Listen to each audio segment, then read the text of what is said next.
did you make contact with aliens? Were you taken to another planet, to a mothership? How they communicate with... Can you tell me what they look like?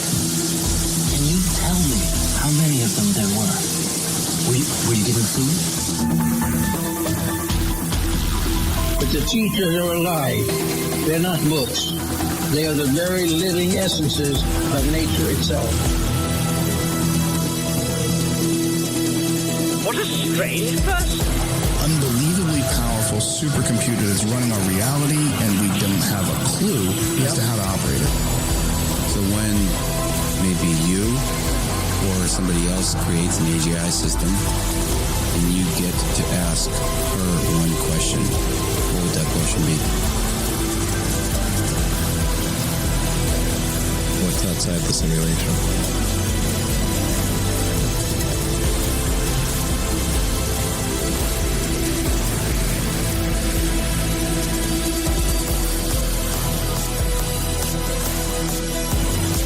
Say in your mind, say to yourself, I am more than my physical body, because I am more than physical matter. I can perceive that which is greater than the physical world.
Welcome to Lighting the Light. Broadcasting from a shack on a hill in the mossy creek bottoms of Cane Creek, Arkansas.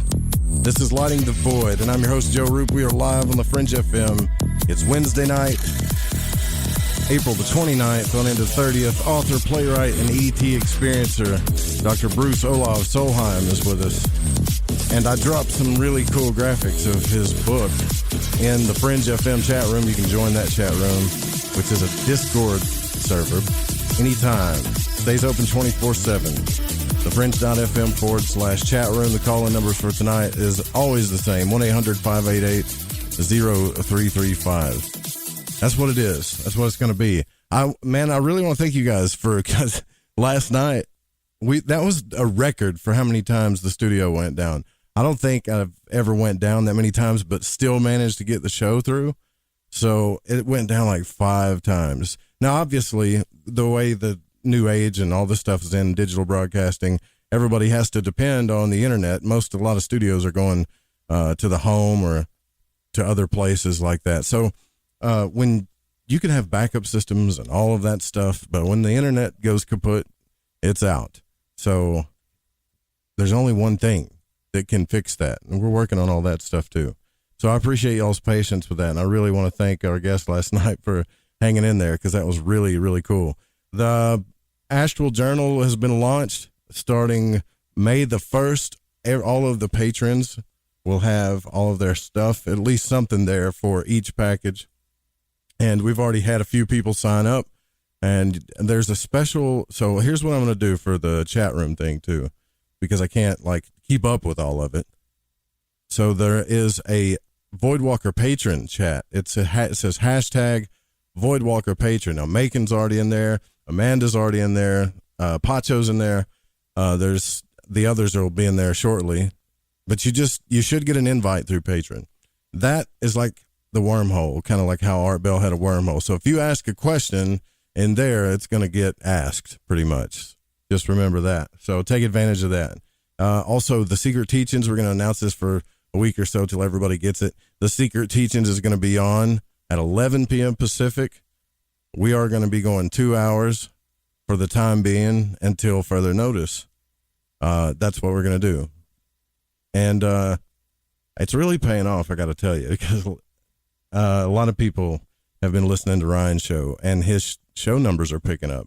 So that's good, right? And the new website's coming very soon. There's going to be a newsletter with lots of really cool stuff for you guys to sign up for. You know, you can get exclusive stuff. And this isn't just me. This is like the team doing this stuff. And I just can't wait for you guys to see it all. I can't wait. Anyways, that's what's coming on the station. If you want to support this show, you can donate. Sign up to be a member at patreon.com/LTV radio. You can go to lightingthevoid.com. Just click on the banners. There's a Patreon banner there, or you can donate or grab something from the shop, and the stores back in full swing. Everybody's stuff is headed out. So everything's back to normal as far as on my end goes. And I'm so grateful too, because things were just getting chaotic. I think last night was the peak of it with that storm. So anyways, that's all of the announcements I'm pretty sure that I have now for that. If you guys want to text in, you can still do that. If you want to hit me up by email, it's contact@lightingthevoid.com. All right, so let's bring on our guest. Dr. Bruce Olav Solheim was born in Seattle, Washington, to Norwegian immigrant parents. That's pretty cool. The first person in his family to go to college, and he served for 6 years in the United States Army as a jail guard and later as a warrant officer helicopter pilot and as a disabled veteran. Now, Bruce earned his Ph.D. in history from Bowling Green State University in 1993 and is a distinguished professor of history at Citrus College in Glendora, California. Now, Bruce has published 9 books and has written 10 plays, 2 of which have been produced. Bruce has published 3 paranormal books, Timeless Deja Vu, and his latest, Timeless Trinity. His latest book deals heavily with his alien contact experiences as well as other paranormal events, and also recently published a comic book called Snarc, featuring an alien hybrid character for all ages, and is illustrated by Gary Dumm of American Splendor fame. Now, Bruce's mother was a psychic. This is pretty cool, too, and introduced him to the magical realm, and his first paranormal experiences took place in northern Norway in 1962 when he was 4 years old. His first alien abduction experience was in 1964, and he has continued to have paranormal experiences throughout his life and has developed advanced mediumship capabilities, and he took a parapsychology class while he was stationed in West Germany in 1979 and has wanted to write about his experiences ever since. And it was only 3 years ago that Bruce had a spiritual awakening after a vision and communication with his departed close friend Gene, that Bruce decided to publish his paranormal stories and overcome his fear of being rejected and ridiculed by his peers and the college administration. Bruce studies quantum theory and has developed a model that may help explain our quantum reality, ghosts, reincarnation, alien contact, and more. He's interested in all esoteric and oddities, and he has been abducted several times, has seen UFOs, and continues to have contact with alien beings. He teaches a popular paranormal personal history course at Citrus College and has his own radio program. The website for reference, and I will drop that in the chat room as well, is, let me get this pulled up here, and I want to say it right, BruceOlavSolheim.com. That's it. I'm going to drop it in the Fringe FM chat room for you guys for reference tonight. You can follow him on Twitter at Timeless Paranormal and Snarc Comic. That's Facebook, Timeless Paranormal and Snarc Comic, and Twitter at Bruce O. Solheim. Wow, man, you've got a very interesting story. Thank you for coming on the program. Well, yeah, thank you, Joe, for inviting me. I guess you could say I'm all in. Yeah. After hearing all that. Yeah. I'm all in. Yeah, so you had some crazy experiences from the time you were a kid, 4 years old and on, and I guess did you tell your family about it? Since your mother was into magic and stuff, did you tell her about it? Yeah, my mom and I had an understanding. You know, she was very psychic. We could read, we'd get a deck of playing cards and start reading each other's minds, start doing some telepathy and get a really good hit rate going. And then until my dad got upset because he was a carpenter, fisherman, practical union guy. And he just said, okay, that's it. That's nonsense. I think it scared him. He didn't like any of that. But so my mom would just wink at me and we'd stop. And so, yeah, she wasn't like a practicing psychic, but she was a very psychic person. And that first experience at age 4 kind of opened the door for me. And from that point on, pretty much randomly, but very frequently, I would have what would be classified as paranormal experiences until, like I said, 4 years ago now, when my friend Gene died, I decided to finally write about it and break that fear that I had from the academic world, and I'm glad I did. I haven't looked back ever since. So it's been a very, very interesting life, and I continue to have contact. And I guess the only difference now, the last 4 years after this kind of spiritual reawakening, is that I can manage the events better rather than them being random and frequent. Now they're frequent, but I manage them. I'm not going to say control, but I do manage things a lot better because I understand it a little bit more now. Wow. That's amazing. And you're going to be telling everybody about this at Contact in the Desert too, right? That's cool. Yeah, we were. Well, it's been delayed till next year, but I was going to be a featured speaker and do a workshop, and that got pushed back till next year. But I'm looking forward to that. Yeah, I mean, I've attended those things before, but never been a speaker. So. Well, we'll do a Fringe Festival one of these days. You got to come speak. You got to come speak to our group too, man. We're a little bit edgier, but cool. Yeah. Timeless Trinity that's cool. is the #1 new release on Amazon. That's fantastic, man.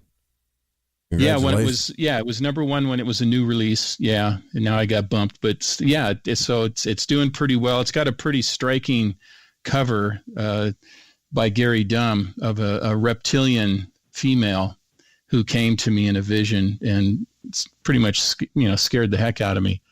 And really, they're really the ones that scare me. The other alien entities that I deal with, they don't really scare me. I mean, not even the bug guy, the insectoid, doesn't scare me like the reptilians. They're very rough. Well, let's talk about this. The first time you had an experience when you were 4 years old, what did you see? Well, it was an angelic experience. It was a healing experience. It was in northern Norway on a remote island 200 miles above the Arctic Circle. And I got very sick, and there's no hospitals there. You'd have to travel by boat to get anywhere, and it was just no way for me to do that. I was very, very sick, and we were living with my grandmother in her old farmhouse, over 100 years old, 125 years old, I guess, this house. And I came home, and my neck was stiff. I could barely move. I had a high fever.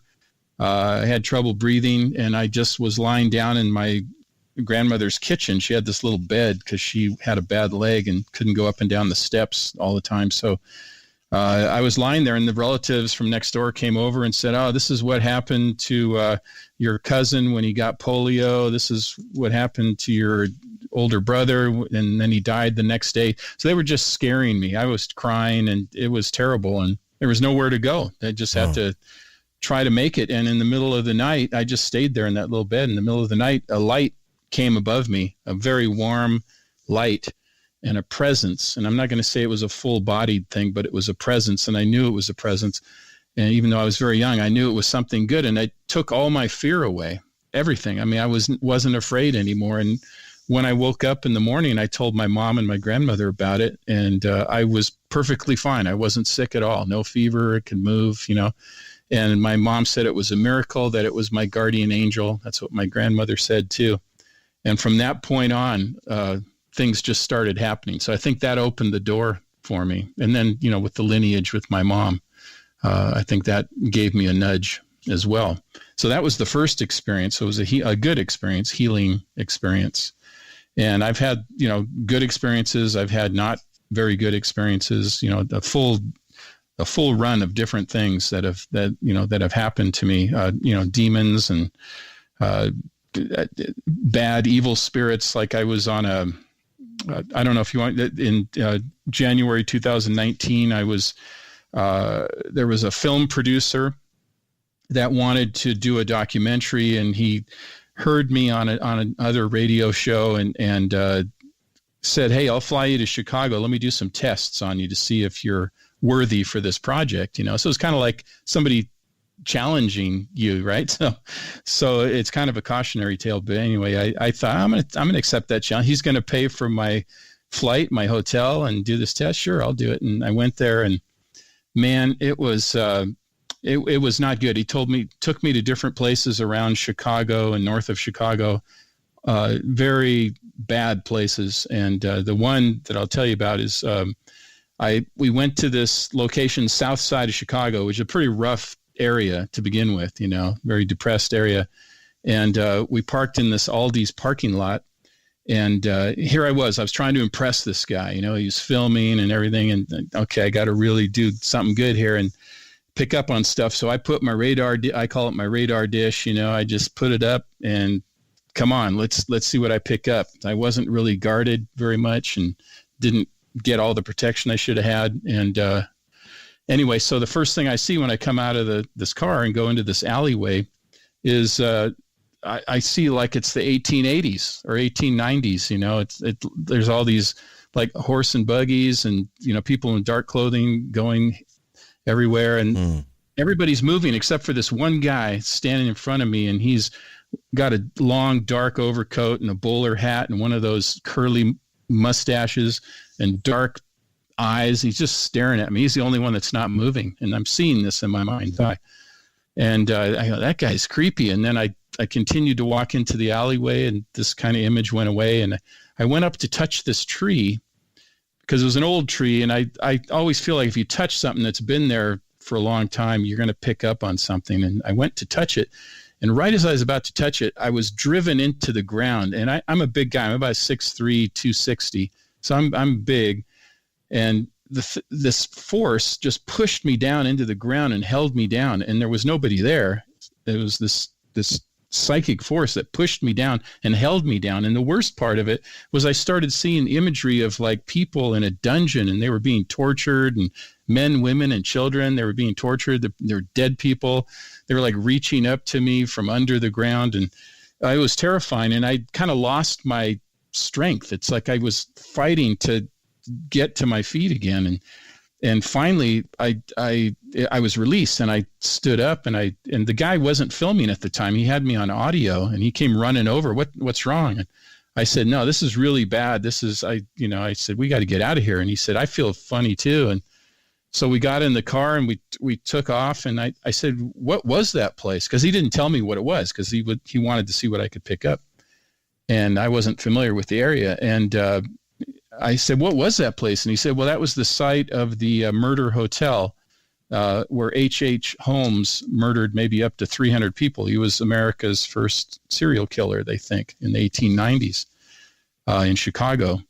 And he did have a torture chamber, and he had, he'd killed men, women, and children.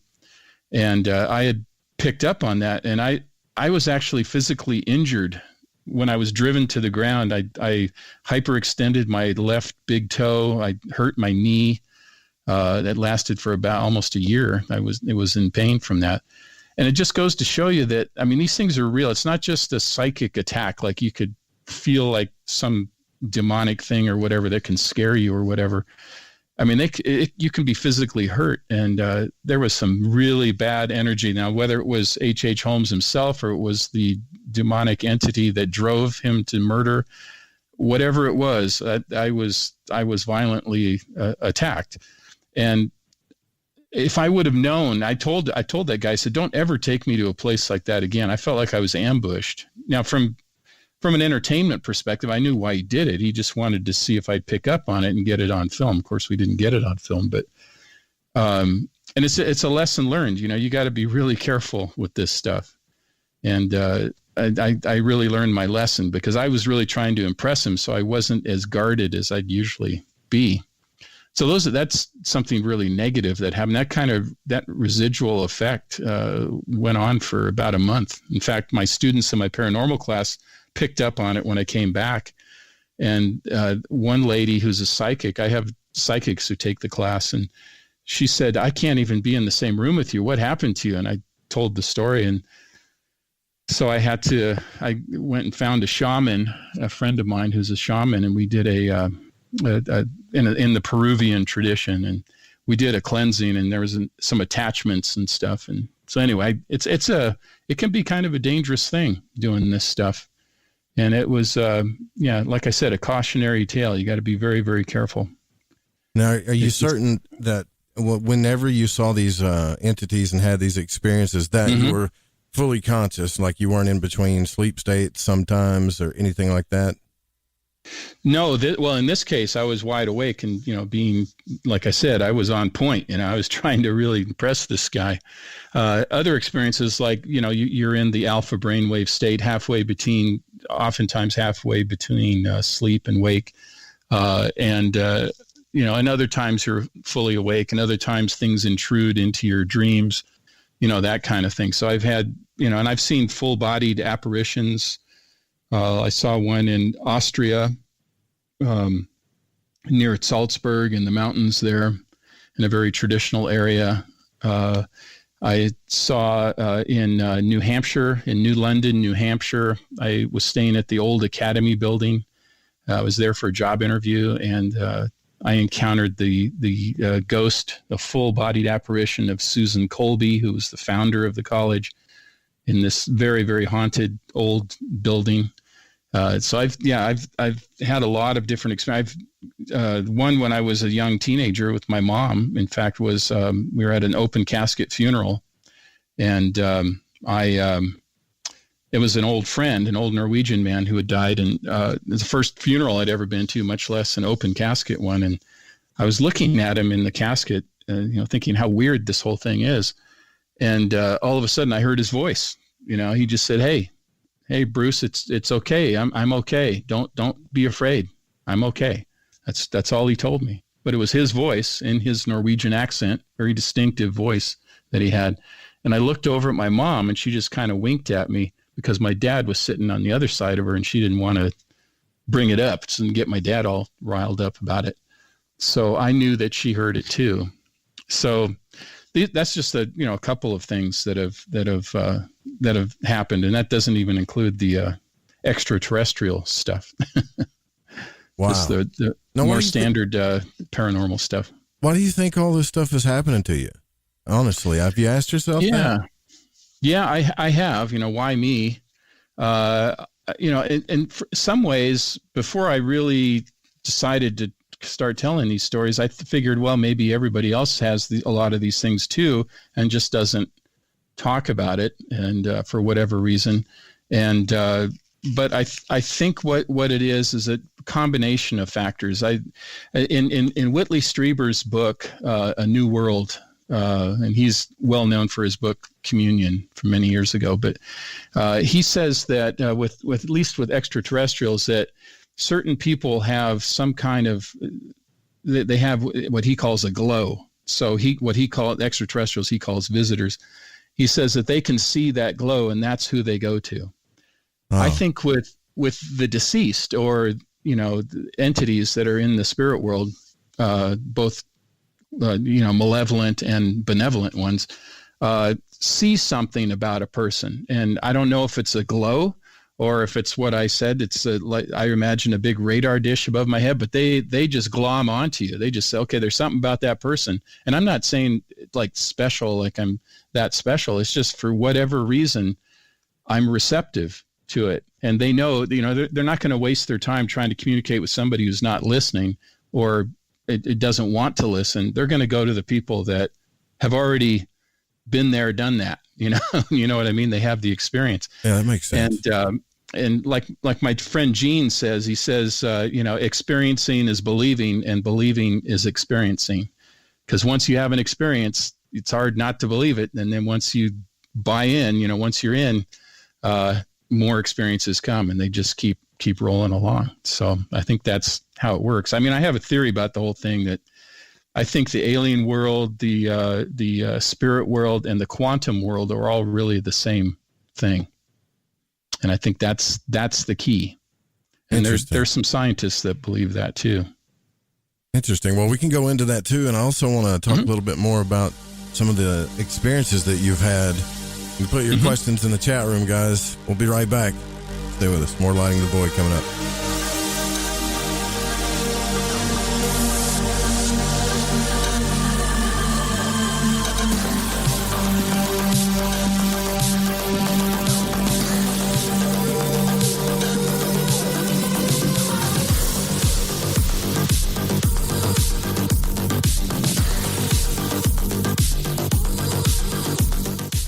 The Fringe FM isn't just a radio station. We also provide services for all your audio production needs. If you are interested in live radio or pre-recorded podcasts, we're here to help. We even do audio enhancements and voiceovers if needed. If you want to do a podcast or live radio show and even want the option to syndicate on terrestrial radio, from simple audio file enhancement to live production and call screening, we have you covered. We have worked with some of the best professionals in the business in order to provide coaching instruction for content creation, show structure, and more. Contact The Fringe Digital Media for more at info@thefringe.fm. That's info@thefringe.fm, or call 501-777-5631 for a consultation. Hey everyone, this is Jess Rogie from the Rogie Report News on the Fringe FM. And I know we're living in strange times right now. That's why I wanted to thank you for listening and being a part of the Fringe FM family.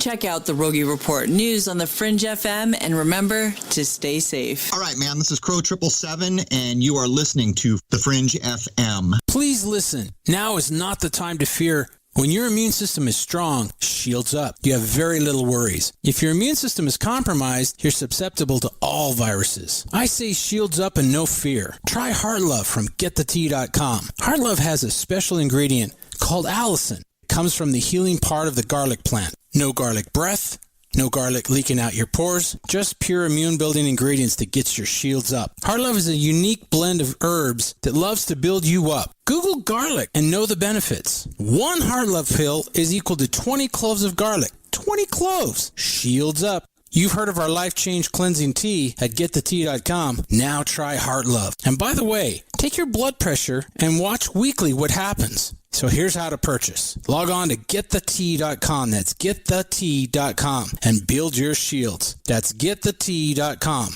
Mention Ray in the coupon code and hit apply and receive free shipping. Right, me old Chiners. I know it's an ad break, but before you lot shoot off and make yourself a cup of Rosie Lee or whatever else it is you're going to sling down your Gregory Peck, you need to listen to me babble. If, like me, you found your way to Lighting the Void via a downloadable podcast, you might want to take a butcher's at the Fringe FM Wind and Kite. You won't Adam and Eve how many other shows there are or what they rabbit on about. Ancient history, conspiracy, the consciousness, the esoteric, the occult, metaphysics, parapolitical, ufology, technology, and spirituality, to name but a few. They got featured hosts like Ryan Gable, Jeremy Scott, Alex Exum, Tim Doyle, Cortana and Gigi, Susanna Ross, the Reverend John Polk, Michael Deacon, and J.D. Lewis. You might find yourself listening to the thoughts and theories of the author of The Fish you just finished reading. Or you could pick up the dog and bone, call in and tell everyone your own beliefs or experiences. So do me a favour, before you put on the Ansel or crack open a bottle of vino or roll a joint, go to the Fringe FM and see what you're missing.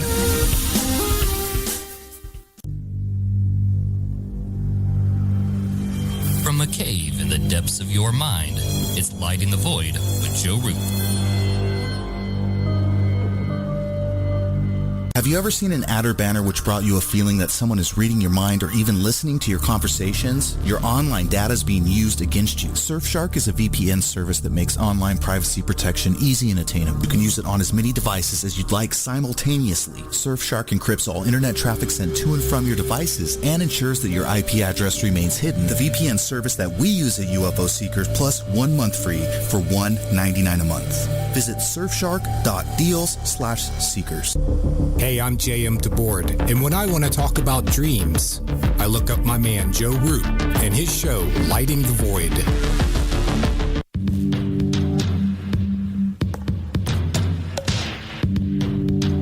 You're listening to Lighting the Void.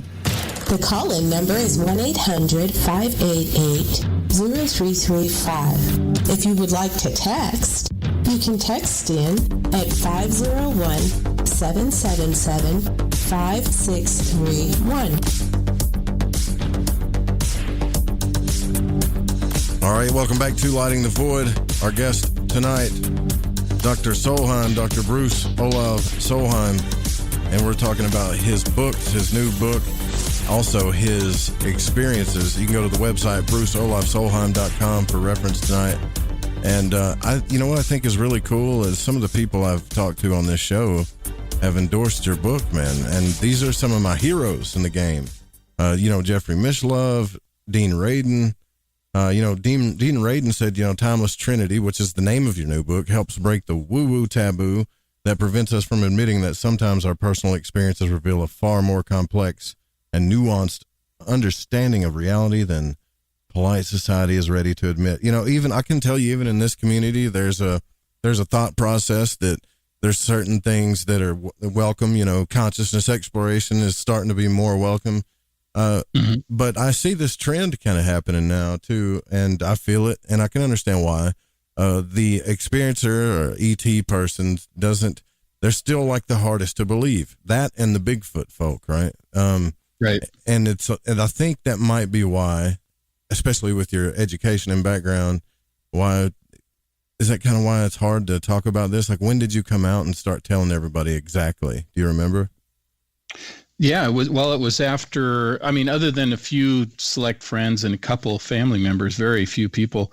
It wasn't until after that experience with Gene, after he passed away, a month after that, he came to me in a vision very clearly and spoke to me just like we're speaking right now, and told me what it was like in the afterworld and in the spirit world, and told me it was time to start telling the stories, that it was time. And even gave me the name of the book. So I always mention Gene. Gene was an actor up in Seattle, so I always like to mention him. I feel like he's there cheering me on every time I speak on the radio. But so he encouraged me. And of course, the first book, I think it had 34 stories in it. I didn't mention aliens at all in that first book because I was kind of dipping my toe, like you said, some people will believe in ghosts maybe, but aliens, nah, they're not going to go that far. So I kind of dipped my toe in the waters with the first one, and I didn't get fired. It was a good reaction. I even had colleagues come up to me and tell me their experiences, and the college even allowed me to teach a paranormal class, which nobody was more surprised than me that they allowed me to do that. And so I'm doing that. So the second book went a little bit further, did mention this character Anzar, who's an alien entity, and I mentioned him kind of in the end of the book. And this latest book, 24 stories, 9 of which are about extraterrestrial contact. So it's pretty heavy into it. So I saved for the third book, which is really the most spiritual of the books in terms of not so much in a traditional religious sense, but just in really getting into what is this all about and what has this been for me and how it's impacted me. And so I went all out with the third book, and I've had success with it so far. These people that are very well-respected people, have endorsed it, and I was very, very happy that they did that. And I think it's really important for all people, no matter who they are. If you're a carpenter, a fisherman, a cook, a street sweeper, or a college professor or scientist, we should feel free to share our experiences and try to figure it out. Because I feel like everybody's got a piece of the puzzle. And we all have to listen to each other and try to figure it out rather than shut the door and call people crazy. And, that's not productive at all. I do, like on my website or on Facebook or whatever, every once in a while you get some people that say some things. But for the most part, it's all very receptive. And I think you're right. There is some kind of a paradigm shift going on where things are changing and people's perceptions are changing. And when more people I'm not sure so much about the people in government, very few have talked that much about it, but when more scientists and engineers and academics and those people come forward with their experiences, I think that's going to kind of draw more folks out. And but a lot of this stuff, like Dean Radin, chief scientist at IONS, the Institute of Noetic Sciences, founded by Edgar Mitchell, the astronaut. Yeah. You can't get much more legitimate than that. And they've proven a lot of this stuff, telekinesis and telepathy and laboratory tests and not thousands of these iterations of these tests. But yet it's weird. People, unless they want to see something huge, they want to see Harry Potter magic, So a lot of folks are on the fence saying, well, just because you can move something in a laboratory a couple of millimeters, it doesn't, I want to see something be hurtled across, the entire state or something, I want to see that. And so sometimes this stuff can be very profound and very big, but most of the time it's pretty subtle. And that's what causes people, I think, sometimes to just dismiss it, even though most people have had paranormal experiences. Like in my class, one of the first things we do is we do a being stared at experiment. Very simple. You just, one person turns their back to the other, and then the person either stares at the back of the person's head or they don't. And they go, like 10-second turns, and the person determines, hey, were you staring at me or not? Yes or no? And then you see how many times they get it right. And most people get it right more than chance. We have this innate sense. I think everybody's experienced that, like somebody's staring at me and you turn around and somebody is staring at you. So if that's not paranormal, what is it? We don't have eyes in the back of our head. So, I mean, it's just, I think it's wonderful that people are starting to be more open-minded about it. And, but the alien thing is, it reaches what the late Jim Mars used to call the boggle factor. It just gets to a point where people say, man, I just can't go there. I had a person the other day, they read my post on Facebook and they said, I just can't, I can't go there. And I have this, what I like to say about ghosts, I also say it about aliens. I said in my first book, I wrote that it's not that I believe in ghosts, it's that they believe in me, so I don't have a choice. I say the same thing about alien entities too. It's not that I believe in them, but they believe in me, so I don't really have a choice. I've had the experience. And once you've had the experience, you got to figure it out. You got to pursue it and try to understand it. And that's, Psychologically speaking, though, has it affected you in other ways that you don't really talk about? I mean, why I'm asking that is because I haven't had an alien experience or encounter. Mm-hmm. I've had some out of the body experience encounters and stuff. So I'm trying to imagine living in this world after having something like that happen in reality, how would you do that? How would you deal with that psychologically? Yeah, it's once you've accepted that that's what it was, once you figured it out. Well, I'll just, John Mack wrote a wonderful book. The late John Mack wrote a book, Passport to the Cosmos, I think it was. And he was a Harvard psychiatrist, and he treated people who had been abducted. That was his practice. That's what he did. And he got ridiculed. They tried to fire him from Harvard. He took a lot of shots for trying to help these folks. And some of them have, PTSD, post-traumatic stress disorder.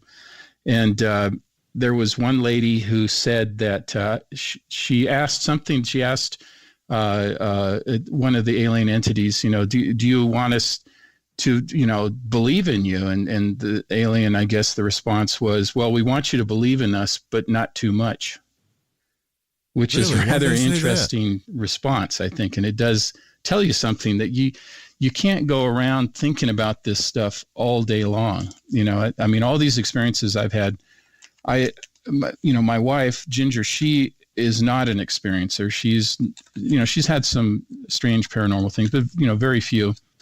She doesn't, she's not a true believer. We don't sit around and talk about this stuff all the time. So it very much grounds me. It grounds me a lot. I'll say, hey, I just talked to a person that, died a few weeks ago. I just made communication with them and helped a friend of mine. And she said, okay, that's nice, but let's go, dig a hole in the backyard. I got to plant this plant, and so then I get right back to regular life.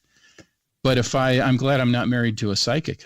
I don't think that would be good. I think you have to keep a foot in this realm, and you can dabble and, get your foot in the other one every once in a while, but you got to come back here. You got to live this life and do your mission here, whatever that mission is. And I think that's the secret. But there are those that do, I think, go mad from the experience. In fact, I asked a psychiatrist, I said, do you think that some of the people that you treat that are like schizophrenics, do you think that they might have had some very profound paranormal or maybe even alien experiences and they just can't handle it? And he said, that's a good idea. He said, I've thought about that, but I've never really seriously looked into it. And that's a guy who's a psychiatrist said that. So, I think it depends. There are, like with combat veterans, I'm a veteran, and I've known, probably hundreds, if not 1,000 combat veterans from various wars, including all the way back to World War II. And some of them go through combat, and everybody's affected. Nobody's unaffected by it, but some develop very serious PTSD and others don't. For whatever reason, nobody knows quite what it is. And I think that is one of the things that can happen from serious trauma. And of course, being abducted is a very serious trauma. The only thing I can say on my own behalf is that from my first experience in 1964, I did develop speech problems for a couple of years. I had to go to speech therapy. I got to the point I couldn't even talk.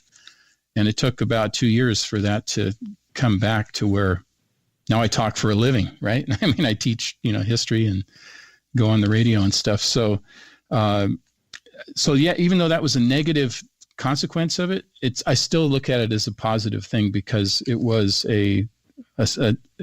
almost a spiritual event. I think it is in the spiritual realm of events in your life. And so I look at it in a very positive way. And I know that, I know Terry Lovelace, my friend, Terry Lovelace, and his was a very negative experience. And some people do have very negative experiences. Mine have all been, in the long run, I think, positive for me in my development. So that's kind of a long answer to the question, but.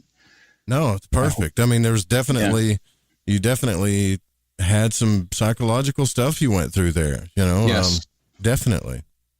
Yeah. So, I mean, these things, that makes so much sense to me. So when you were, how was your teenage life? Did you have any experiences as a teenager? Because that's got to be one of the hardest times, I would think, if that kind of stuff's happening.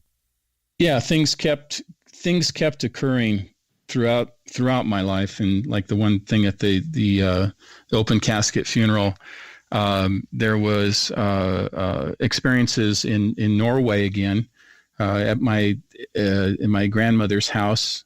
And she had just passed away in 1972, and we went to visit. And I was in the house alone, and walking into the living room.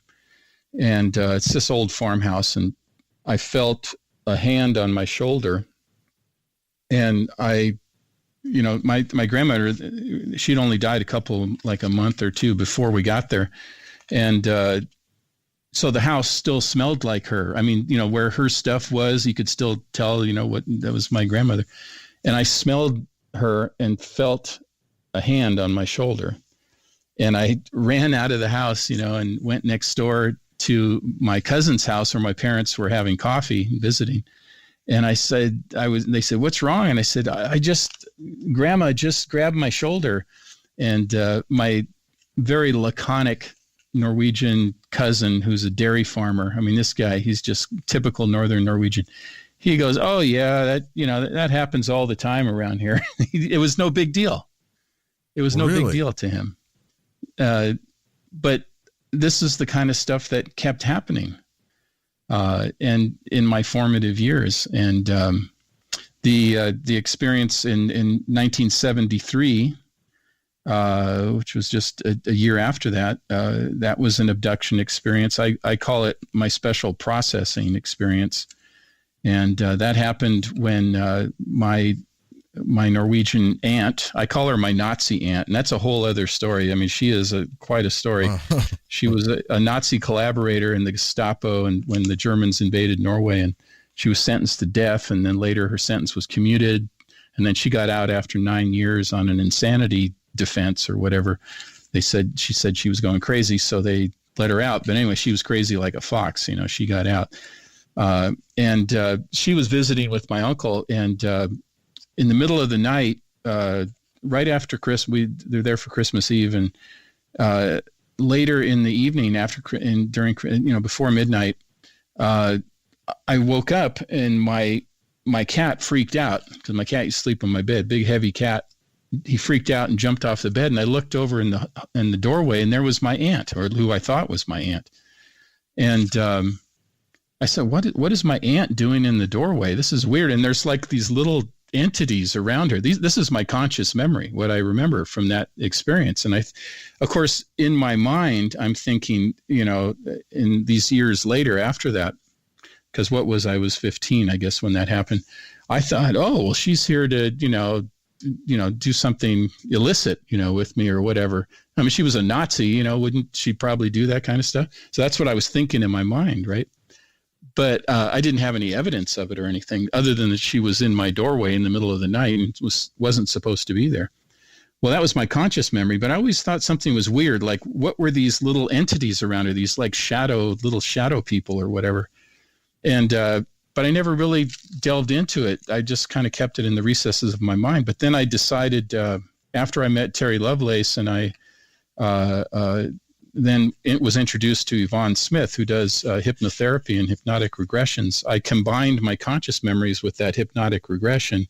And sure enough, those little entities were alien entities, and they were there to pick me up. And it wasn't even my aunt. That was what they call a screen memory, or what I've been now told is called a masking procedure, where the alien entities will show you something else, plant that in your mind so you don't remember the details of what actually happened, at least consciously.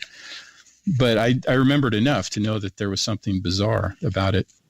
And that was the typical experience, taken up and on a ship and on a table, and there were procedures being done. And that's where I was introduced to this insectoid. Some people call them praying mantis looking doctors, right? I call them, and Terry and I both call him Dr. Bug.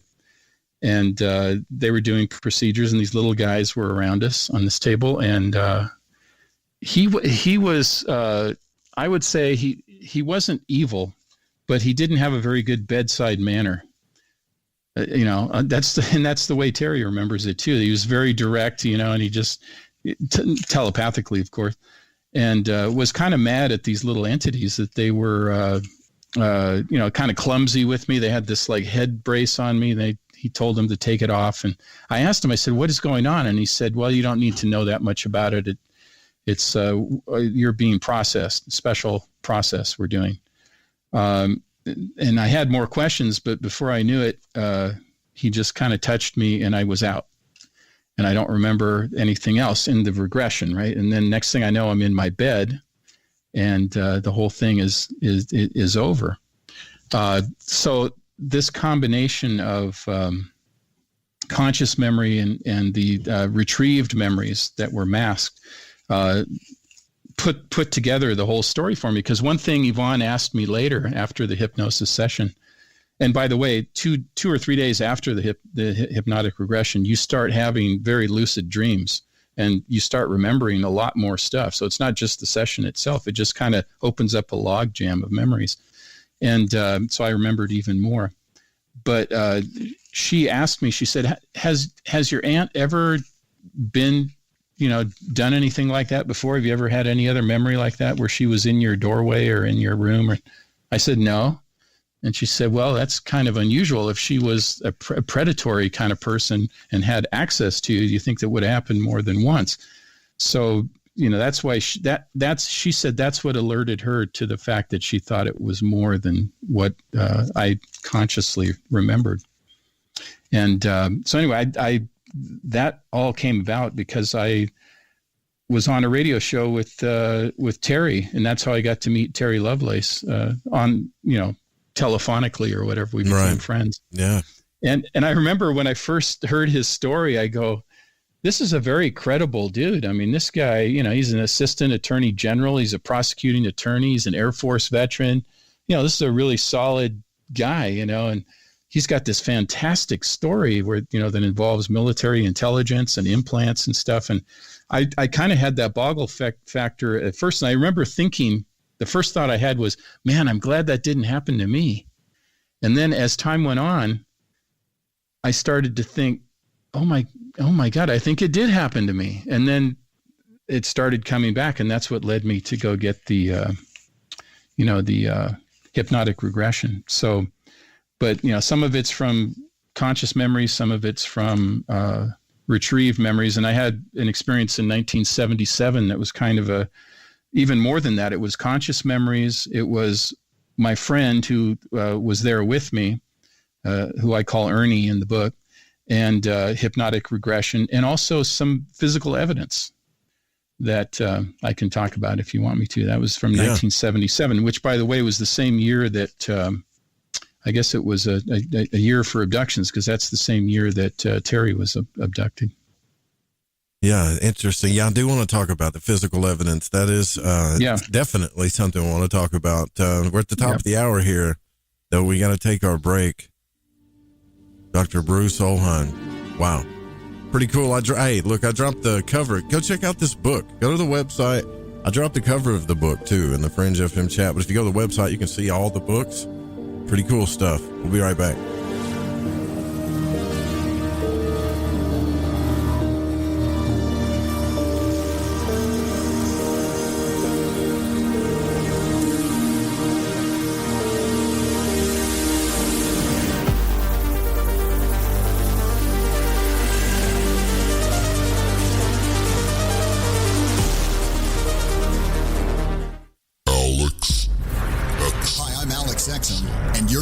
The Fringe FM.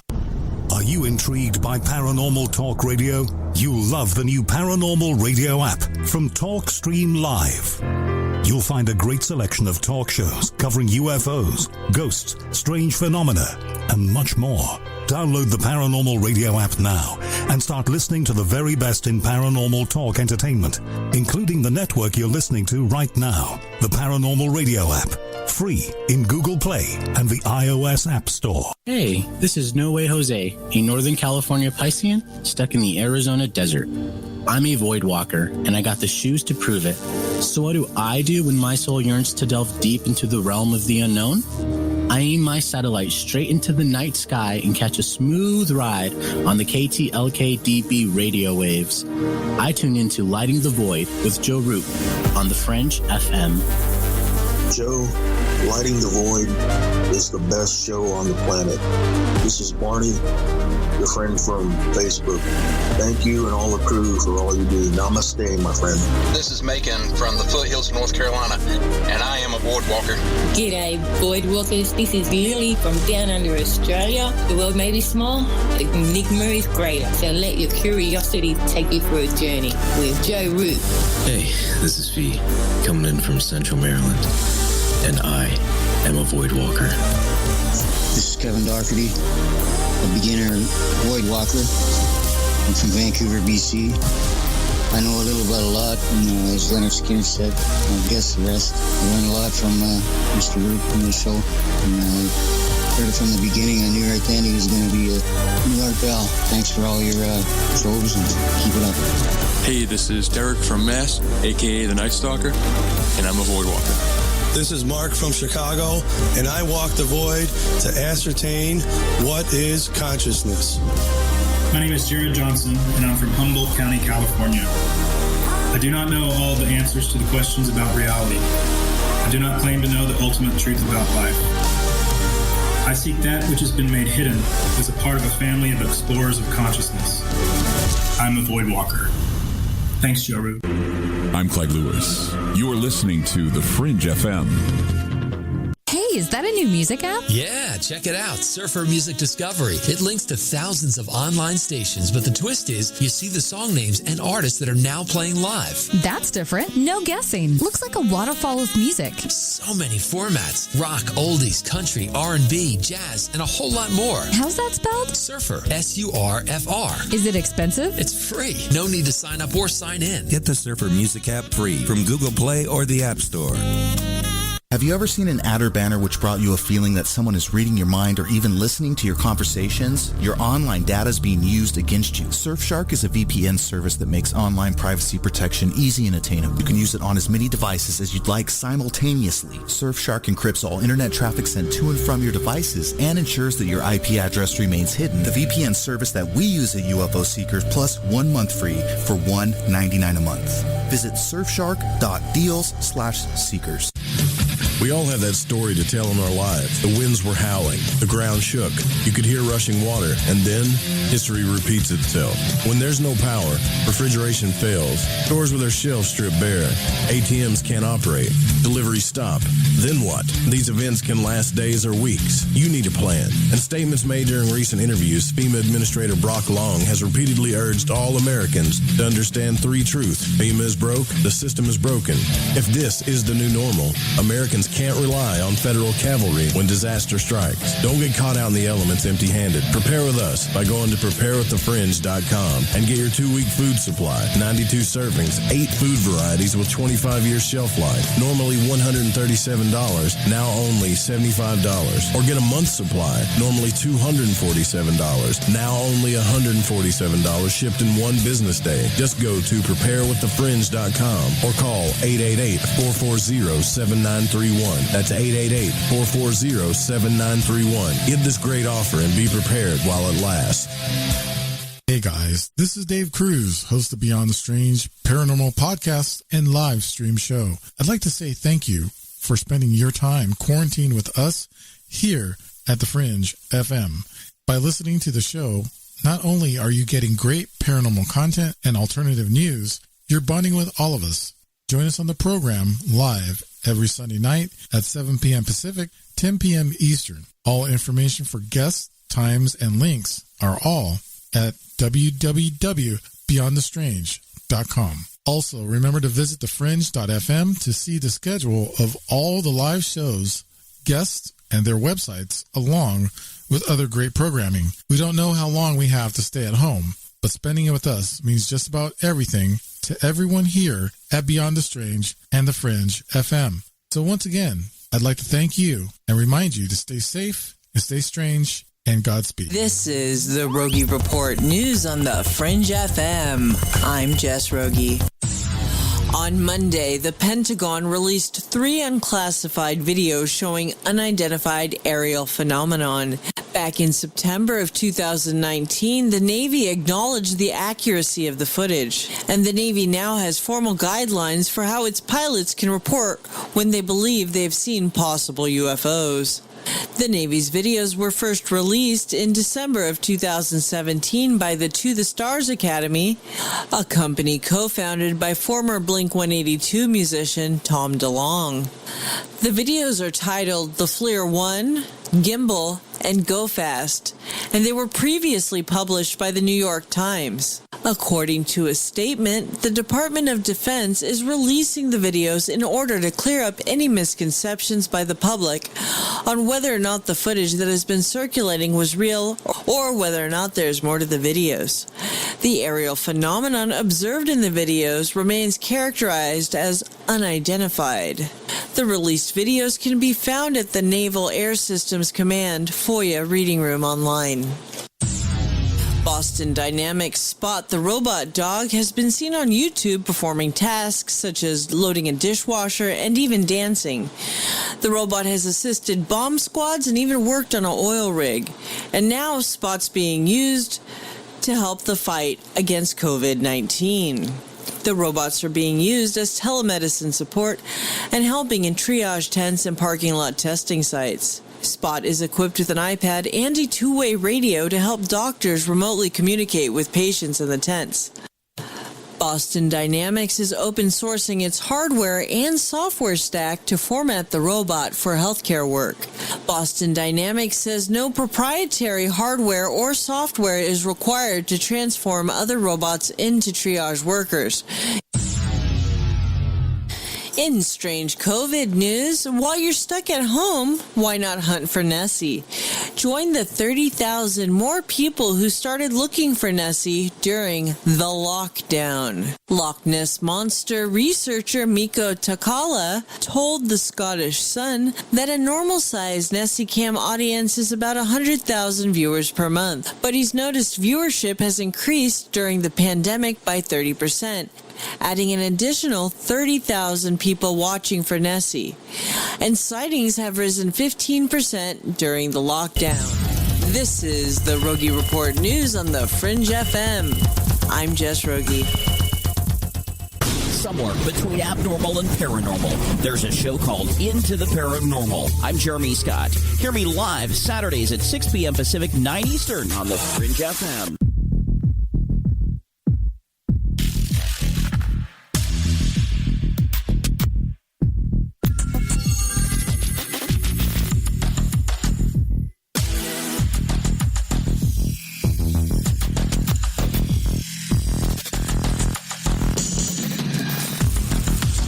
Welcome back to Lighting the Void. Thank you for joining us. We're live on the Fringe FM.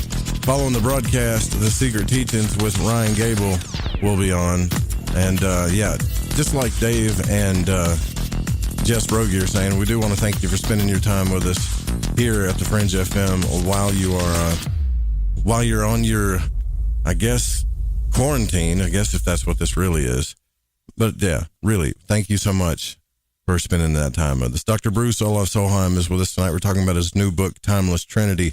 Before the break, we have been talking about your experiences, some of the different types of beings that you saw. And during the break, I was asking you about some of the operations and stuff that happened to you. And I often wonder, what do they want from us medically? I mean, the whole idea, I guess I'll start with one question at a time here, but the whole idea of just being lab rats is kind of scary to me, number one. But what did you get a sense with all these encounters that you've had? What do you get a sense of while they're here, what they're doing here medically? Well, I understand. I think it comes down to this. There's certain bloodlines they're following, I suspect. I've noticed that a lot of, including Terry Lovelace, my friend, they seem to pick up on people with A negative or with negative Rh negative blood. Like I'm A negative and Terry is O negative. My mother was O negative. There seems to be some kind of bloodline thing. And I was told this special processing I went through in 1973 was for, they said I was processed as a hybrid. Now, that doesn't mean, I'm not saying that my mom and dad, my mom was an alien and my dad was a human. I'm not saying that. I think that we're all related to these celestial beings, to these alien beings. And it probably goes way back. I know it probably does. But there are certain things they want to do. And from what I understand, there's like some type of genetic splicing going on. There's some kind of processing going on. I don't know all the medical terminology for it, but I think that's what's going on, and some repair too. If they want you to be around, they can do some repairs, and I've heard of people having that done too. So I suspect that's what it is. Now, as frightening as, I still have a very positive view of my experiences, with just a few exceptions, but I think that's what they're doing. Now, some people say there's, a breeding program or whatever. I haven't experienced anything like that. I don't disbelieve people who say that. I know there's my friend Yvonne, who does the regressions, said a lot of her clients, who include, some people that don't want to be revealed in high places, have told her that they believe they're part of this breeding program. So, but I haven't had that experience. But so it's probably a range of different things that's going on. My friend Gene, he likes to, he cuts right to the chase. He told me once, I was asking about all this, and he said, we are the aliens. That's what he told me. And I said, well, Gene, what do you mean by that? You mean like you and the other people in the spirit world are aliens, or we, like you and me and everybody? And he said, no, you and me and everybody. We are the aliens, which is pretty cool. That means we're all related. in one way or another. I believe that. Yeah. And it's kind of comforting in a way, but then, there are these scary experiences that people have. And I think, given time and giving an understanding of how we are, with animals, like we do animal testing and we have pets and so forth. And how would they feel if we knew how they felt? Maybe it's kind of what we feel like, what the situation is with these higher intelligences dealing with us. Maybe they're not trying to be cruel, but maybe they just don't get it. They don't understand our experience. And and what it's like to be us. So that's kind of an interest. I've had those thoughts too, that I think that it might be something like that. And then there are people who are cruel to animals, and there probably are, and I know there are aliens who are not nice to us too. So luckily I haven't had too much of that kind of experience, but there are folks who have. Well, now when you wrote your first book, Timeless, that was when you first started going down this road. Now that book was based around what? It was the first time that you just came out and started talking about it. It was from age 4 on, all the encounters you had with angels, ghosts, and you said you've had encounters with demons too. That's very interesting. Very scary. Yeah, it's one of the, it's the cautionary tales, don't fool around with stuff you don't understand. Mm-hmm. And that I had a scary experience in Germany when I was in the Army, and I fashioned a demon head, just in the ceramics shop. For soldiers, they have these art centers you can go to and spend your time when you're not working, not on duty. And I fashioned this demon head, and this freaky ceramics instructor was like bringing out these books, demonology books, and saying, "Hey, you created this," I forgot the name or whatever. And I just said, "Hey, buddy, I just was trying, thought it would be fun to make this demon head. I didn't really know why I was doing it. I just did it." And then I brought it back to the barracks, to my girlfriend's room. She later became my first wife. And she wasn't there, but her girlfriend, roommate, let me in, and I set this demon head up on her dresser that had this like 3-part mirror behind it. And I put a candle in behind the mirror, or behind the demon head in front of this mirror. Very scary setup, right? So I'm sitting there waiting for my girlfriend to come back from her shift. And this thing starts talking to me. This demon head that I just made out of clay, its lips started to move, and I didn't really understand what it was saying. It was like these growling kind of noises, but definitely I saw the lips move, and it was freaking me out. And then my girlfriend came, and she immediately saw that thing, and she goes, "What the heck is that doing in here?" And I said, "Well, I just thought I'd, try to do something cool or freaky or whatever, just to kind of freak you out." And she said, "Get that thing out of here." And I said, "Well, you don't understand. The thing spoke to me." And she goes, that's it. And she grabs it, and she opens the window and throws it out. There's the 3rd floor of this old barracks, into the dumpster down below. And she said, "You don't understand. When I was in high school, I made something that looked just like that. And it also, its lips moved like that." She said, "That thing is like following me around. And here you are. You didn't even know about it." And I said, "I didn't know. You never told me that." So that was some kind of demonic entity that I had fashioned because I was just dabbling around with it. I didn't even know what I was doing. How'd you get rid of it? Yeah, so that was pretty frightening. But how'd you get rid of it, though? Well, she threw it out. She threw it out the window and into the dumpster down below, and I didn't retrieve it. So, well, there you go. But luckily, I don't think I had any attachments from it that I know about anyway. Although I did have a lot of bad luck for several years after that, but so that might be tied into it. But that's just one of the experiences that I've had with with those kind of entities. And what I think about them, I think in the spirit world there are these demonic entities, these malevolent entities, which I don't think were ever human. I don't know where they originally came from, but also in the spirit world there are the deceased, people that have died, and like my friend Jean. And I think there's a lot of different entities moving around in there. And I think that's where the aliens can come through. And why I believe the alien world and the spirit world are the same and the quantum world is because, when you hear stories about ghosts, they just kind of materialize out of nowhere and then they disappear, right? Or they can move through walls, or they move through windows or ceilings or whatever. And then if you hear people who've been abducted, that they'll tell you that the aliens popped in out of nowhere. They just appear and then they disappear, and they can phase in and phase out, and they can drag you with them through walls, through ceilings, and through windows, and as if you're just particles and no longer a solid, mass. And I think they're operating under the same principles. And if you look at quantum physics, quantum theory, you talk about the subatomic world. That's kind of how that works too. Without going into the double slit experiment and all that stuff, once you find out that there's similar properties there, that's going on.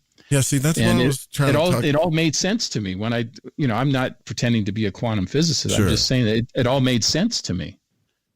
Right. Yeah. See, that's what I was trying to ask about the different states of consciousness too. Cause we had a physicist on last night who was talking about that. He said that consciousness needs to be a bigger part of science. I mean, he totally agrees with that. And he said that's exactly what's going on. So when people have these experiences, like we had Whitley on the show too, Dean Radin was on, Whitley was on, but Whitley when he wrote Communion, it was a scary thing. I don't know if you remember that, but it was it was a scary situation back on the Art Bell days and stuff. And now his tune is more of a spiritual kind of spiritual consciousness, quantum physics type thing. Like he doesn't, he's kind of like, I'm not saying I don't know what happened. It couldn't even be bad. He doesn't know anymore. And so it's really perplexing. And that's why, I'm asking you all these questions because I don't want to think that we're like lab rats. I know there's some type of conscious realm or spiritual realm because I've been in it. It's just, like you were telling me during the break, right? That bug doctor told you, he said, so you think you know everything now, right? Yeah. How bad did that feel? Well, it humbles you. And even the good, I do on my spirit walks, I do a spirit walk every day. It's a meditative walk, and I communicate with those in the spirit world and the alien world and the quantum world. I have a way that I protect myself, and I talk to my friend Gene, every day on these spirit walks. But there's a character, an ancient alien mystic. That's how he's described himself. His name is Anzar, and I communicate with him during these spirit walks. And he is very benevolent. He is a good, if you want to put it in our terms that we would use. And he is very helpful and is given me great advice. In fact, a year ago, he told me that to prepare because there would be a series of calamities that would occur. Now, he didn't say there would be a, COVID-19 pandemic or something like that. He just said prepare, make some preparations. So I did. I made sure that we had extra medicine, that we had extra food, that we have a generator, we got, I'm not like a total prepper, but we're pretty prepared. And we, we were not completely shocked when all this stuff started happening, and we're pretty self-reliant and we can take care of ourselves here. But he had given me that heads up, and he told me that it's number one, it's a spiritual crisis. Number two, it's a health crisis. Number three, it's an economic crisis. So all three of those elements are present. And I think we can kind of see that, how people are affected by all this. And, some people say, well, maybe we went overboard with the social distancing. Maybe we should, and then there's a lot of arguments about it. But the thing is that things are not going to be, no matter what we do, it's not going to be the same. And that's, that's what he kind of gave me a heads up on about a year ago. And I asked him, I said, well, can you predict stuff for you? Can you tell me stuff so I can tell people? And he says, well, there's so many variables involved that I can't really, I'm not going to say that you can, I can help you prepare and give you a heads up and give you kind of a rough time frame. But you're not. He told me that predictions are often wrong, but preparations are never wrong, which is really good advice when you think about it. Yeah. And so I these are very helpful things. So I don't feel like a lab rat with him and my communication with him. And even the stuff that happened to me with Dr. Bug, there was a reason why they did that. And when he clarified it later, even though he was kind of snotty with his, well, you think you know what's going on now. I mean, I needed to be knocked down a little bit because I did kind of start thinking, oh man, I'm doing this communication. I got a good beat on things. I remember I was walking around one day. It wasn't even a spirit walk. I just looked up in the sky and I go, I'm really starting to figure all this stuff out. I really am.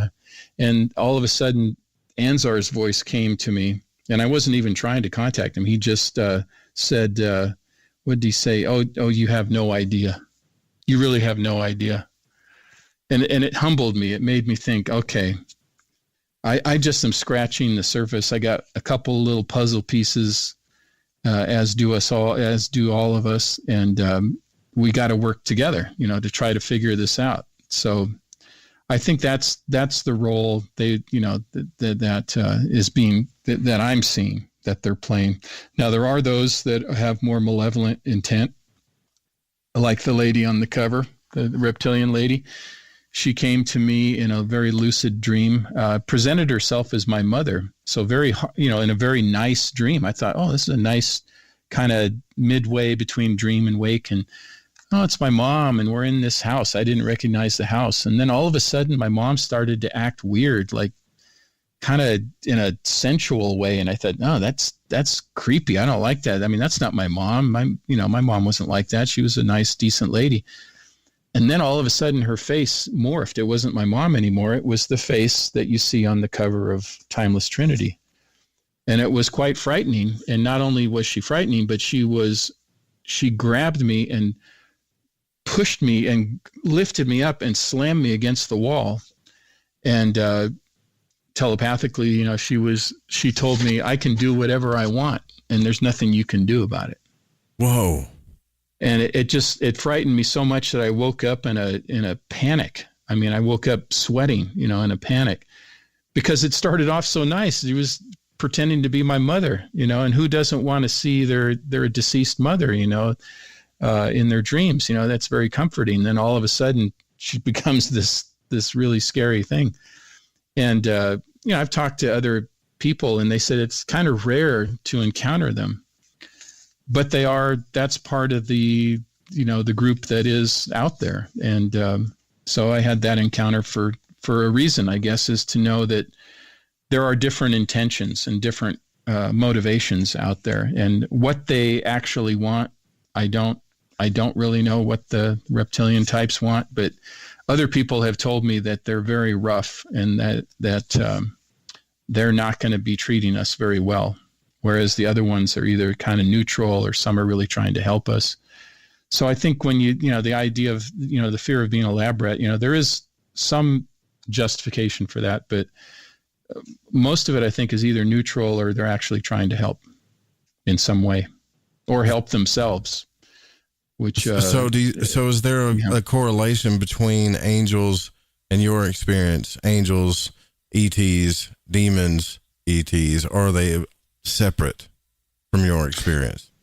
I think they're separate entities, but they can operate in that realm, that spirit realm. Well, actually, there's three realities, according to David Bohm, and maybe your guy last night talked about this. David Bohm said that there's three realities. And he was the famous physicist, David Bohm, Bohm, I think it was. Anyway, he said there's the explicate reality, which is the reality that you and I are in right now. And then there's the implicate reality, which is what we would call the paranormal realm, the spirit realm, where, aliens do their stuff, and the quantum realm and all that. And then there's the super implicate, which is the highest consciousness, which some people would call God, some people would call it whatever, the ultimate consciousness, the one consciousness, right? So, and he didn't develop that very much. David Bohm developed the first two, but not so much the third one. I think it was Jack Sarfati, who was he's also a physicist who's been interviewed several times, I think, on with Jeffrey Mishlove. But he more developed the third realm of reality. But I see it kind of that way. I think that there are these, I think that the aliens know that there is a higher consciousness, whether you call that God or you call it your ultimate consciousness, their creator, or in Native American, the grandfather, the great grandfather, or whatever. I think it's all the same thing. And your second book, Deja Vu, that was more about, was that more about consciousness and the types of things that have happened? Because that book, when I look at the cover of it, that's what I think, because it's got a lot of spiritual stuff on it and sacred geometry. Yeah, it does. It's 30. Yeah. So the first book was 34, pretty much standard paranormal stories. Well, paranormal is not really standard, but, what you would think of in a paranormal book. 31 stories in the second book, which were stories that I thought went a little bit farther than I wanted to tell in the first book. And so I felt more comfortable putting it in the second book. And that's where I introduce Anzar at the end, my understanding of who he is and my first contact with him. So I and then in the third book, I let it all hang out in the third book. And a lot of it deals with non-human intelligence or conscious intelligences of all types. And so that was 24 stories. So altogether, there's 89 stories that have things that have happened to me that I write about in the trilogy, in these books. Let it all hang out. Interesting. Okay. Yeah. So let it all hang out. The last one. Just out of curiosity, though, at all the books that you wrote, is there anything that perhaps maybe you haven't talked about yet? You still have yet to talk about? Well, on these daily spirit walks that I do, I've been on Facebook.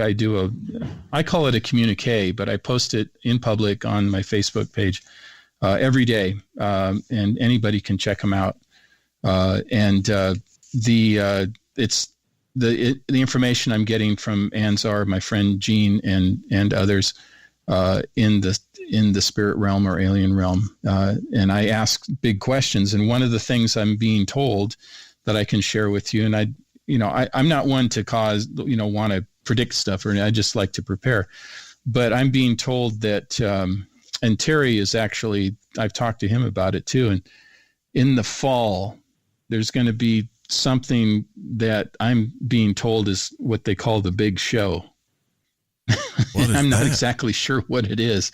And when I try to pin them down, they're a little bit vague, but there's some kind of celestial anomaly involved. There's different things that are going to be happening now, whether that means that that we'll get the second round of the COVID thing or something. I don't know. They're not that specific. They just said to be prepared. So it could be. And I said, well, are we going to be okay? And they said, well, ultimately we'll be okay.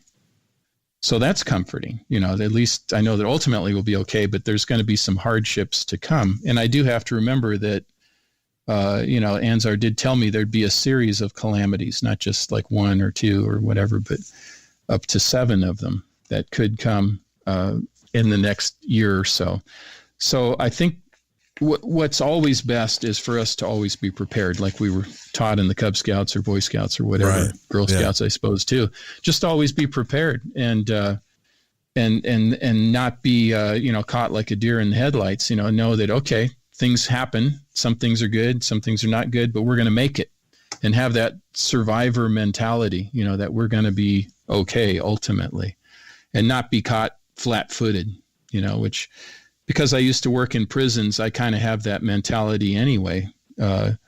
Because when you work in a prison or any, police officer or whatever, you have to be aware of what's going on and what could happen. Most of the time it's just really quiet and not much happens. And then all of a sudden everything breaks loose, for just a moment. Yeah. And you got to be ready. You got to be ready. Well, I hope the big show isn't, more of a virus, but there is this kind of thing, the sequence that's kind of been happening. And I'll talk to you about that. We do got to take a break, but it kind of is happening in that sequence that Warner von Braun talked about. If you think about it, first it was, I forget what it was, and then it was asteroids, it was rockets or something, right? The space race. Then the protection from asteroids, right? Which you just heard Jess, the news lady, talk about that. And now, if the big show is what I think it is, then it's probably going to be that alien invasion, or, they're going to say it's an alien invasion, but it probably won't be an alien invasion. It'll probably just be a big show, maybe. It could very well be. And I'm hoping that, I know we'll ultimately be okay. So I don't want anybody to panic, but I think it's good to be prepared. And that's never bad. That is never bad. And I always think about what should I say and what shouldn't I say. And that's the best way I can say it, is just that, if you think something bad can't happen, then that's not, a good way of going about business. You got to be prepared, You got to be prepared. You got to be prepared and be calm and be rational and do what's right for your family and friends, your community, your country. Yeah, you hope and vision for the best, but you kind of you do the best you can to prepare for the worst. Yes. That's all you can do, really. That's all you can do. Yeah, it is. It is, really. All right, so we'll take a break and we'll talk about that, and then I'll look and see into the chat room. I know I missed some questions there. We'll be right back. Stay with us.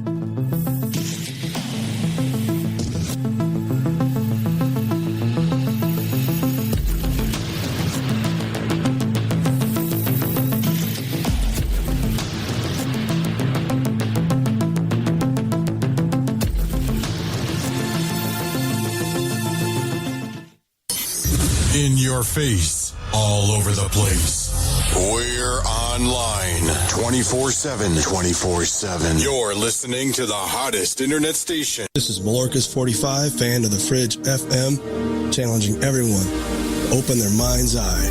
Listen to Lighting the Void with Joe Roop to gain precision for your third eye vision.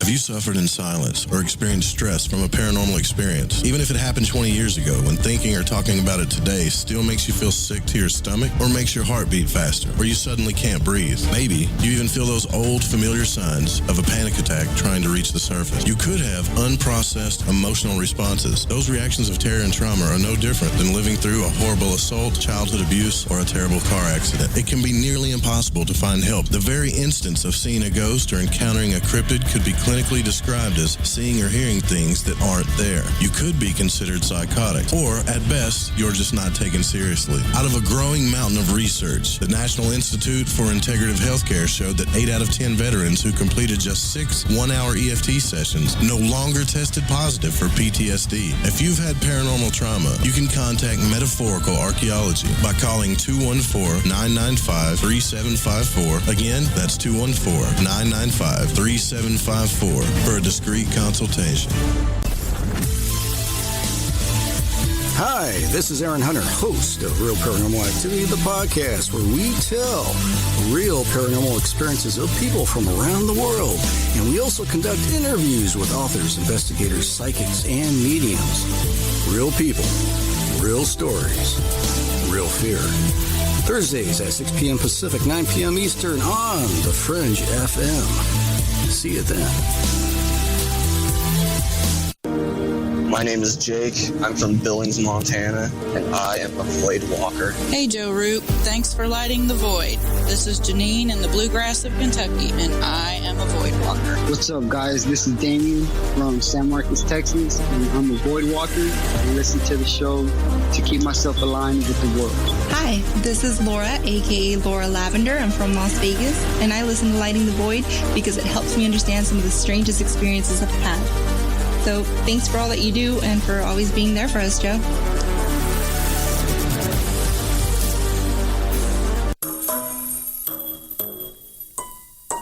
When you're in the house for longer periods of time, you can see them flying or running across the floor. Ooh, yuck. They're unhealthy, gross, and disgusting. Bugs. I loathe bugs. We keep a clean home, but occasionally bugs show up. Well, I found something that is tougher than bugs. Orange Guard. On contact, it kills hidden bugs, including ants, roaches, and fleas. Plus, Orange Guard is a residual repellent. All of the ingredients of Orange Guard are on the FDA generally recognized as safe list. Orange Guard may be used around food, humans, and pets. It comes with a 30-day money-back guarantee. Orange Guard. Available at orangeguard.com, Whole Foods, and Ace Hardware.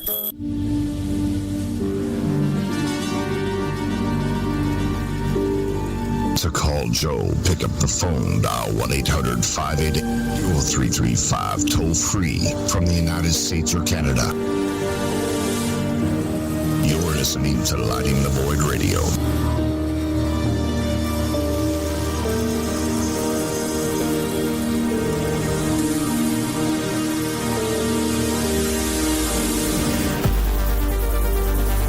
Well, this has been a kind of a fascinating interview so far. I really do appreciate you guys listening to the show every single night. Right after the broadcast here, and just momentarily coming up, the Secret Teachings with Ryan Gable will be on.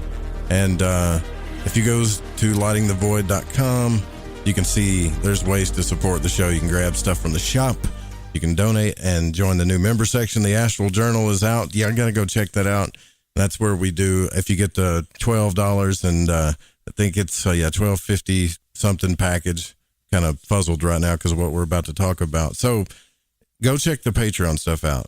You're really going to like it. You're going to get access to a lot of cool stuff. That's that. Anyways, I want to talk about this because my mind can't think about anything but this. So obviously we've talked about consciousness. We talked about your experiences that you've had. Demons, angels, aliens, bugs, Dr. Bug, people talking to you in your dreams. This is some heavy stuff. So here's the thing. When it comes to consciousness, I don't think that I have this kind of theory, and a lot of guests have validated it for me, that that's pretty much all this is. Some of it's denser than the rest of it. I don't know. And then when you look at the collider, they're teleporting photon particles and stuff like that. So I'm just wondering if, out of all the experiences that you've had, do you think that anything like that is possible? Have you had experiences like that where it seems that these beings kind of coming in and out of reality magically, so to speak, I guess? Yeah, I love Dean Radin's book, The Real Magic. That's a great book. In fact, I have my paranormal students read it as a supplemental book. But one of the things he talks about is what you really need is attention and intention. And then you got the consciousness, which makes all things possible. Even the classic physicists, going back to Niels Bohr, said that everything begins with consciousness. And I had an experience that I have, for whatever reason, I haven't really talked about it very much, but I think it's fundamental. It's actually in the first book, the first Timeless book. And what happened in 1994, I was in a very rocky relationship, and my girlfriend at the time, I was just being a jerk. I really was. When I think about it. And so much of a jerk that she got really, really depressed, and she tried to commit suicide. So it's horrible. It's a horrible experience.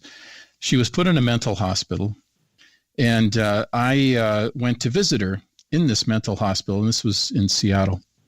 And the whole thing wasn't a psychiatric hospital. It was just the 7th floor was the psychiatric wing or ward or whatever. So I went to visit her, and it was a lockdown situation, with guards at the elevator door and everything. And I was visiting her, and there was this strange little man there. And he wasn't very tall, and he was very slight, and he had these like gold wire glasses that were kind of askew on his face, and kind of his hair he didn't have hair on top, just hair on the sides, kind of that look. And he was wearing his just his hospital robe and slippers, and he was wandering around from room to room, and he went into the visitor's room, and he was like bothering us, and he was like singing, and he was, you know, it was you could tell he was a smart guy, but he just was totally out of control, you know, psychotic. And my girlfriend said to him, his name was George, and she said, "George, maybe you should just let us talk. We'd like to talk things through here." And I remember he said, yeah, go ahead and talk, see what good that does, you know.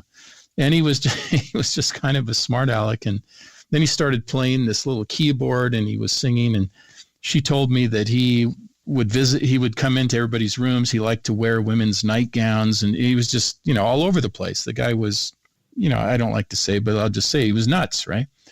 In a psych ward, right? So we got permission. She'd been there a couple of days, so she got permission to leave the ward, and she needed to get permission from the nurse, and then she had to get a badge, and then she had to check through the security guard, so we could get into the elevator, and he had a key to operate the elevator. So we went into the elevator, and when we left, George was, you know, going off and singing and doing all this crazy stuff. Well, we got down to the main floor, and the idea was to go outside and walk in the hospital garden. It was really nice out there and talk. So we got down on the main floor, got out of the elevator, started walking towards the door that led outside to the garden. And all of a sudden, George was walking the other way, coming from the outside towards us, towards the elevator.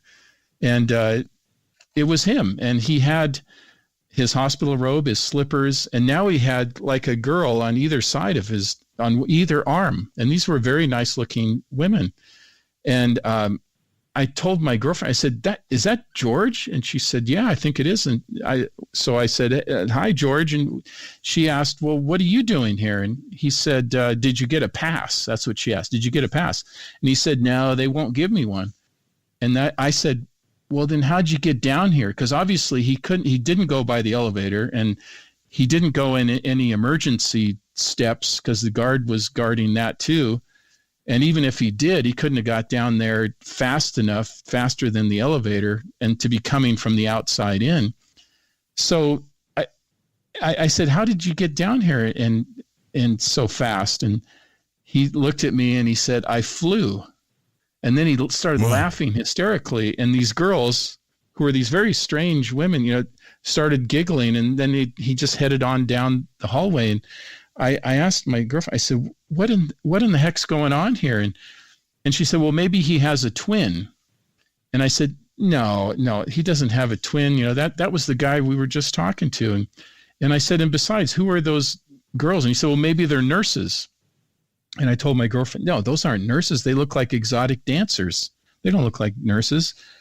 So she said, well, why don't you report it? And I thought, no, I'm not going to go. If I go and report this, the next thing you know, I'll be locked up on the 7th floor, you know? And so we proceeded outside, and I wrote about this story in the first book. And the more I thought about it, I thought, well, how was he able to do that? I mean, it still perplexes me. And one theory is that it was teleportation, that he was able to, because he had intention and he had attention and could tie in, even though he was completely bonkers, he had these incredible abilities and was able to teleport himself down there. Or he was doing bilocation, where he was in two places at once, where he was on that floor and he was on the main floor. And who these women are, I don't know. He conjured them up from somewhere. And it still perplexes me to this day. It is baffling, but it was witnessed by my girlfriend and myself. So it wasn't just me. So it wasn't just a dream. And I still can't figure it out to this day. The only explanation I have is one of two things, either teleportation or bilocation. There's no other way that he could have got down there. And the fact that he was insane adds an extra dimension to this, because I think if you believe you can do something, there's really not much stopping you. If you actually believe it, that you have the attention to it and you have the intention. And and when I was talking to Jeffrey Mishlove about this, he suggested that this could have been an extremely talented individual, or maybe even an alien entity masquerading as a human and doing whatever they were doing. So anyway, I just thought I would share that with you because I actually witnessed it. And there is no other explanation for that guy being down there. There's just no way he could have done it. And other than to accept his answer, which was that he flew. Wow. So it's a bizarre story. It really is bizarre. So you're saying it's a head scratcher. I can't figure it out. He said that he set his intention. Yeah. That's interesting. That's very interesting, actually, because we talk about that in the Astral Journal, the thing that we do for the Patreons on video. And there's a lot of books that tell you to practice that. Well, there's one in specific that was written by Samael Aunvior, like a Gnostic teacher or whatever, who talks about going outside of your house and really trying to set the intention to fly. Like he wants you to try to do this every day. And when I started doing that, that is actually when I had that massive, wonderful, local out-of-body experience, and I flew in that state. But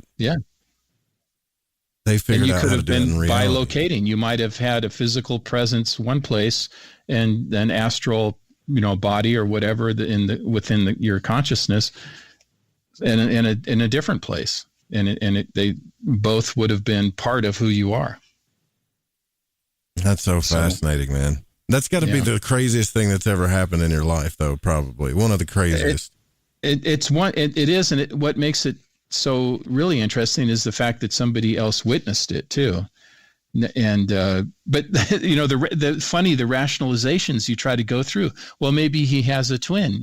Well, this isn't a television show using the old like Bewitched or something. Where they this is a real thing. No, it wasn't his twin. He was wearing the hospital robe. He was wearing the same glasses. He was wearing, that was him. And maybe I should take him at his word that he did fly. And that is either bilocation or teleportation. That's the only thing I can think of. But I think it's totally possible. I mean, I've witnessed it, and I can't think of any rational explanation how he could have got down there. I mean, you could say, well, he got past the guard, or whatever, but we were on the elevator and he was still on the floor when we left. He wasn't, and there's no way they're going to let that guy off. You need special permission. You need to not be acting out, right? They don't just let anybody leave. So there was just no way that he, and he even said that when we said, well, did you get permission? He said, no, they won't let me. Well, how'd you get down here? That's freaky. I flew. It is freaky. It's very freaky. So you've had a lot of strange and crazy things happen, man. I mean, don't take that wrong when I say crazy. No, I don't. I don't. I wanted to share this with you. It's kind of funny. How we were talking about grounding, I've had a lot of strange things happen. And Ginger, my wife, said to me the other day, I think it's hilarious. She, because I tell her, I went out and did my spirit walk and talked to Jean and talked to Anzar. And she said, well, now she said, you're a smarty. You're smart. How do you know you're not just talking to yourself out there? and I laughed. I thought it was so funny. That's a good question. It's a good question. It's a fundamentally good question. And I thought about it and I thought, well, of course, sometimes you can have doubts about these things, but then it comes back to me, like, for instance, Gene. I talked to him. I shared some of the information that I get from him with his sister, and his sister validated it, saying there's no way you could have known that. He gave you this information. That's not something you would have known. That's something I know personally. And so she, every time I post these things to Facebook, she always, reads them and then, gives me a thumbs up or a heart or whatever, or maybe sometimes makes comments. So I know that I'm not just talking to myself, but it is an interesting question. You have to, every once in a while, it's good to ask yourself those kind of questions. Are you sure this is happening? Are you sure you're not just talking to yourself? Which is, it was hilarious. It was funny. And it's a very good question, like you said. Well, and I bet you that if you think about Carl Jung too, he had these experiences where he would meet entities and they would seem so real, and they would tell him, he'd be like, well, I know you're not real. So he purposefully would give himself illusions, but they were telling him that we're far more real than you think we are, that kind of thing. So it gets really perplexing too when you think about it. But man, yes, wow, so fascinating life that you've had so far, and to this day, these things still happen to you. Yeah. Well, like I say, I take these spirit walks every day, and then I get this information. I put it out there, and we had let's see, what's one of the recent things? Ginger. Saw, I think it was a week ago, she saw some type of a butterfly-shaped entity in our bedroom, in the corner of our bedroom. And it was, I asked her, because I was asleep and she didn't wake me up. It happened so quickly. And so that even though she's, not a big aficionado of all this stuff, she said this did happen. And I asked her, well, was it a dark entity or light? She said it was light. But it just kind of fluttered up like a butterfly. It's about 6 to 8 inches across, went up and then disappeared, went down again. So these things are happening all the time. And sometimes I can, like when in mediumship, you bring it on, I bring it on to make the contact. And other times things just happen. And that's the world that we live in, especially when you're sensitive to it and you're kind of, whether it's what Whitley Strieber says, that you're glowing and that's why they are attracted to you, or they know that you can hear them. I mean, it makes sense. If you're in the spirit world and you desperately want to get to your relatives and none of them are able to communicate with you, you're going to try to find somebody to get through. You're going to find a way. And, when people ask me, relatives or friends, say, hey, this happens all the time. Somebody will say, yeah, in fact, it just happened last week. One of our colleagues passed away, and a couple of my other professor friends were devastated, as was I. And they said, is there a way you can contact him? And of course I did. And if they're willing, you can't always get them to do it if they don't want to do it, obviously. Can't force the person to do it who's passed on. But I was able to get some information and pass it on. And to these two friends of mine who were grieving and felt such a heavy loss, and it was comforting to them. And the thing I learned quickly about mediumship in this exploration of consciousness and everything is that it's not about being right, it's about being helpful to people. Yeah. And I never check, like, oh, was I right about this? Was I right about that? Because that doesn't really matter. Was it helpful? And you never get 100% things right anyway. And that's because of the signal line is not always that clear. And sometimes it's in symbolic language and we can't always interpret it properly. And so even a very talented psychic is not going to be picking up every detail of everything. I mean, there's just no way to be perfect about it. So what you just need to do is just be helpful. And that's what it really comes down to. As one person who'd passed on told me, she was a nursing instructor, and she told me our main purpose on this earth is to help alleviate the suffering of others. She said that's our main purpose. I totally am with you on that, but I don't know why I don't like that. Like, I do want to help relieve the suffering of everybody, but why? Well, that is kind of daunting when you think about it, though. But there's different, when you look at it as different ways. You do a radio show that brings a lot of comfort to people. Sure. I write books that comforts people. We do what we can. We do whatever skills we have. That's what we do. We try to make a difference. Every day we do, even if it's just a little good deed, we're doing something. And it doesn't have to be big suffering. There's a lot of, more subliminal suffering maybe sometimes, but that we're trying to be helpful. And that's the key. And if everybody did that, I always tell my students that, what if everybody woke up every day and just said, let's make good things happen today. Let's make good things happen. What if everybody did that? Be a much better world. Yeah. I think that's kind of the point, right? Like, yeah.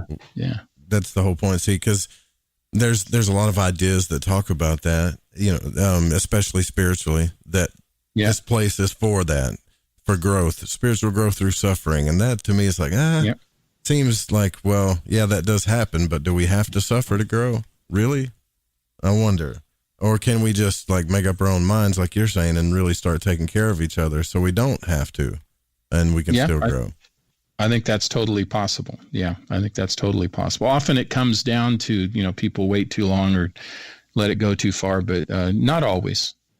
And there are those people that stay on top of things and prevent things from happening. And so you can avoid that.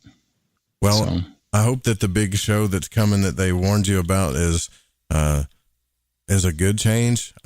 It didn't feel like that though, did it? Did it feel like it was good, or just what feeling did you get when they said that to you?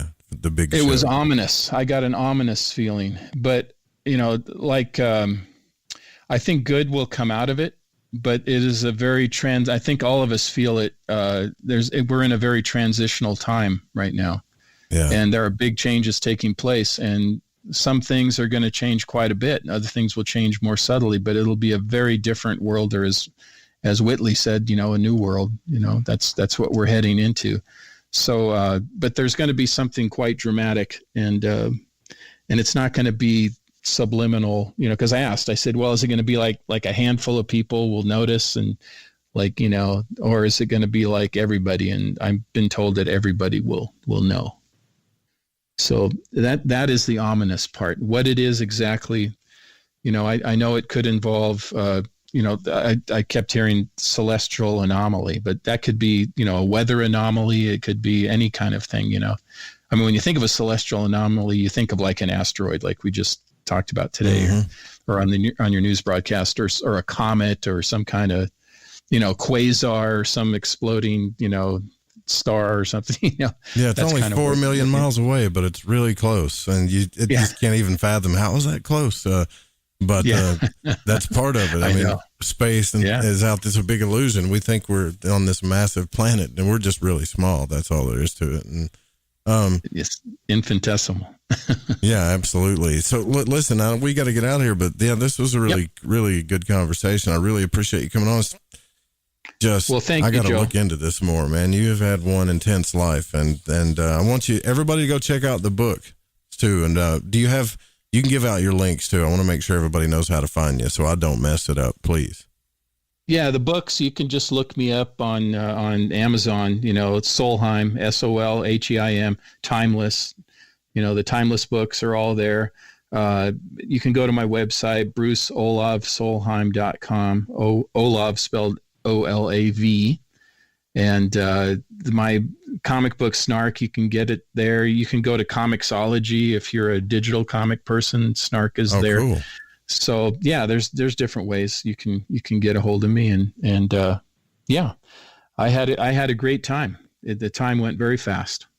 Yeah, thanks for coming on. We'll do it again sometime. We'll get more in depth and get into some of these stories. Yeah, fantastic. You guys. Thank you, Joe. No problem. Go check out the website, y'all. I'll put the show notes down in the chat, also in the Patreon chat, and for the podcasters out there, we'll get the archives caught up too. Thank you guys for listening. Please don't copy the show without written permission. Big love to you guys in the Fringe FM chat, also to the Fringe FM team, my producer Pacho, Chronox, Steezy Stevie. We'll see you guys tomorrow night. The Secret Teachings with Ryan Gable coming right up. Good night.